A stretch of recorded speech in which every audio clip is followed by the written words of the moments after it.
ৰাজনৈতিক পাশাখেলত কেতিয়ালৈকে বন্দী ৬ জনগোষ্ঠীয় ভোটাৰ ৬ জনগোষ্ঠীৰ জনজাতিকৰণে ৰাজ্যত সলনি কৰিব ৰাজনৈতিক নক্সা ৰাজনৈতিক মানচিত্ৰ সলনি হলে নিশেষ হ'ব নেকি ৰাজনৈতিক দলৰ ভেটি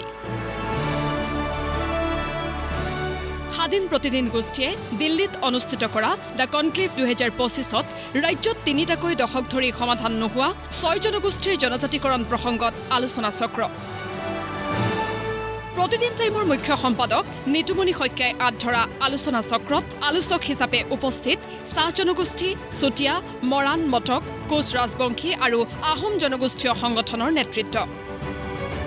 আলোচনাত প্ৰতিখন চৰকাৰে জনজাতিকৰণৰ দাবীক মৰ্যাদা প্ৰদান নকৰাৰ কাৰণ ব্যাখ্যা আটাছুৰ সভাপতি ধীৰাজ গোৱালাৰ বৰ্তমানৰ লোকেল যেটো পলিটিক্যাল সিনাৰিও এই সিনাৰিওটো সাংঘাতিকভাৱে ডিস্টাৰ্ব হ'ব বুলি আসলে কোনো এটা পলিটিক্যাল পাৰ্টিয়ে ছটা জনগোষ্ঠীক জনজাতিকৰণ নকৰে কাৰণ বহু এছেম্বলি সিট তেওঁলোকে হয়তো হেৰুৱাব লাগিব ছটা কমিউনিটিৰ মানুহৰ কাৰণে ৰিজাৰ্ভ হ'ব আৰু যাৰ কাৰণে সম্পূৰ্ণ পলিটিক্যাল কাৰণত এই ছটা জনগোষ্ঠীৰ জনজাতিকৰণ এতিয়ালৈকে কোনো এটা ৰাজনৈতিক দলে কৰা নাই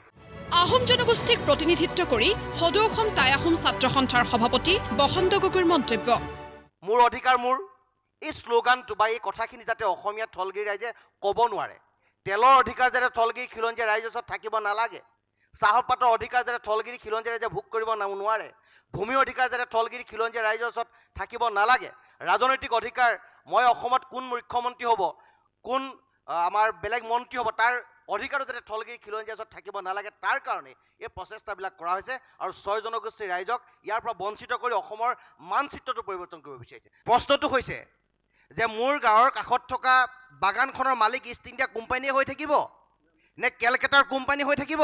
নে থলগিৰি খিলঞ্জীয়া ৰাইজ হ'ব মোৰ প্ৰশ্নটো তাত আছে যে ONGCৰ খনন মোৰ শিৱসাগৰত হৈছে অফিচ ডেৰাডুনৰ পৰা হ'ব নে পৰিচালনা গুৱাহাটীৰ পৰা হ'ব প্ৰশ্নটো তাত হৈছে মোৰ প্ৰশ্ন তাতে হৈছে যে মোৰ পিছফালে থকা হাজাৰ হাজাৰ বিঘা কৃষিভূমিত মই খেতি কৰিব পাৰিম নে আদানী আম্বানীয়ে তাত ফেক্টৰী খুলিব পাৰিম প্ৰশ্নটো তাত প্ৰশ্নটো খিলঞ্জীয়াৰ প্ৰশ্নটো সামগ্ৰিক প্ৰশ্নটো জনগোষ্ঠীয় প্ৰশ্ন নহয় আন্দোলন ৬ জনগোষ্ঠীৰ আন্দোলন নহয় আন্দোলন অসম আৰু অসমীয়াক বচোৱা আন্দোলন আলোচনাত মটক যুৱ ছাত্ৰ সন্মিলনক প্ৰতিনিধিত্ব কৰি স্বপন গোহাঁইৰ মুখ্যমন্ত্ৰীক উদ্দেশ্যি মন্তব্য আমি অকৰা মটক আমি অকৰা মৰাণ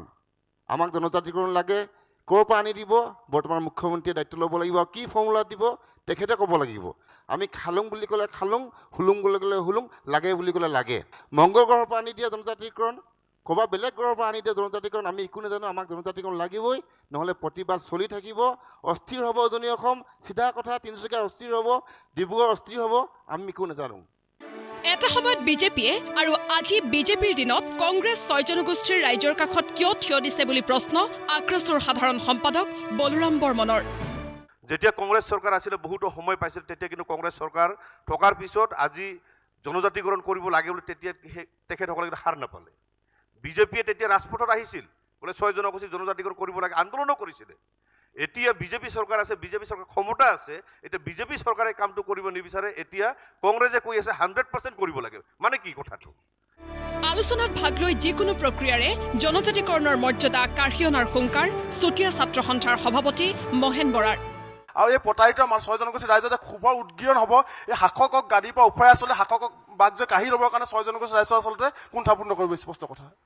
আলোচনাত মৰাণ জনগোষ্ঠীক প্ৰতিনিধিত্ব কৰি বিকাশ দিহিঙীয়াৰ মন্তব্য নৱেম্বৰ যোনটো ৰিজলিউশ্যন আনিম কৈছে এইটো এটা পলিটিকেল ইছ্যু বেচিকেলি মই ভাবোঁ যে ৬ জনগোষ্ঠী এইটো এটা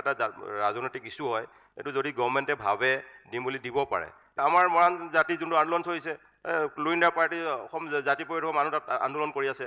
বিজেপি মানুহ আন্দোলন কৰি আছে কংগ্ৰেছৰ মানুহ আন্দোলন কৰি আছে তাত এইটো জাতিৰ কাৰণে কৈছে আমাৰ নিজৰ জাতিৰ কাৰণে তাত কোনো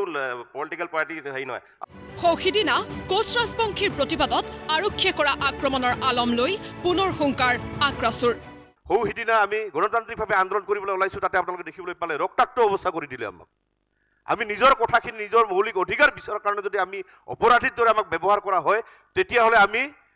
গুলি খাই বা বেলেগক গুলিয়াই হ'লে আমি কিন্তু যিকোনো কাম কৰাৰ কাৰণে কোচ ৰাজবংশী ছাত্ৰ সন্থা ৰেডি হৈ আছে আমি ছুইচাইড নকৰোঁ আমি কাপুৰুষ নহয়